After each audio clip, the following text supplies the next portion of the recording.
Epistle 14 of St. Cyprian. To the presbyters and deacons assembled at Rome. Argument. He gives an account of his withdrawal and of the things which he did therein, having sent to Rome for his justification copies of the letters which he had written to his people. Nay, he makes use of the same words which he had employed in them. Cyprian to his brethren, the presbyters and deacons assembled at Rome, greeting. Having ascertained, beloved brethren, that what I have done and am doing has been told to you in a somewhat garbled and untruthful manner, I have thought it necessary to write this letter to you, wherein I might give an account to you of my doings, my discipline, and my diligence. For as the Lord's commands teach, immediately the first burst of the disturbance arose,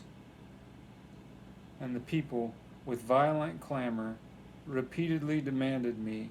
I, taking into consideration not so much my own safety as the public peace of the brethren, withdrew for a while, lest, by my overbold presence, the tumult which had begun might still be further provoked. Nevertheless, although absent in body, I was not wanting either in spirit or in act or in my advice, so as to fail in any benefit that I could afford my brethren by my counsel, according to the Lord's precepts, in anything that my poor abilities enabled me. And what I did,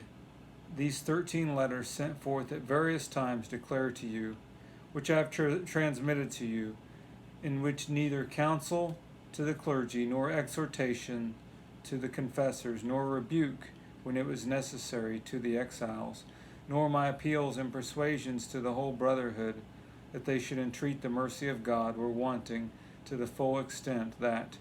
according to the law of faith and the fear of God, with the Lord's help, my poor abilities could endeavor. But afterward, when tortures came, my words reached both to our tortured brethren and to those who were yet only imprisoned, with a view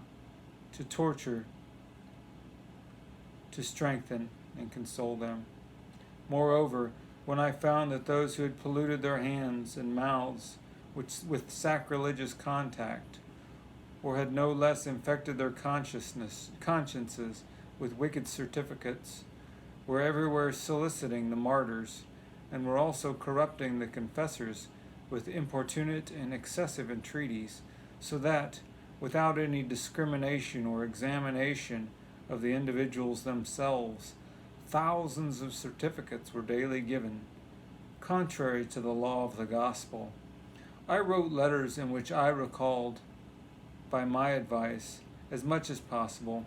the martyrs and confessors to the Lord's commands. To the presbyters and deacons also was not wanting the vigor of the priesthood, so that some, too little mindful of discipline and hasty with a rash precipitation, who had already begun to communicate with the lapsed, were restrained by my interposition. Among the people, moreover, I have done what I could to quiet their minds and have instructed them to maintain ecclesiastical discipline. But afterwards, when some of the lapsed, whether of their own accord or by the suggestion of any other, broke forth with a daring demand, as though they could endeavor by a violent effort to extort the peace that had been promised to them by the martyrs and confessors. Concerning this also I wrote twice to the clergy, and commanded it to be read to them, that for the mitigation of their violence, in any manner for the meantime, if any who had received a certificate from the martyrs were departing from this life, having made confession and received the imposition of hands on them for repentance, they should be remitted to the Lord with the peace promised them by the martyrs. Nor in this did I give them a law or rashly constitute myself the author of the direction, but as it seemed fit, both that honor should be paid to the martyrs, and that the vehemence of those who were anxious to disturb everything should be restrained. And when, besides, I had read your letter, which you lately wrote hither to my clergy by Crementius, the subdeacon, to the effect that assistance should be given to those who might, after their lapse, be seized with sickness and might penitently desire communion, I judged it well to stand by your judgment, lest our proceedings, which ought to be united and to agree in all things, should in any respect be different. The cases of the rest, even though they might have received certificates from the martyrs, I ordered altogether to be put off,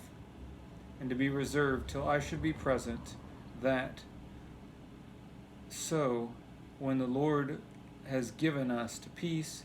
and several bishops shall have begun to assemble into one place, we may be able to arrange and reform everything, having the advantage also of your counsel.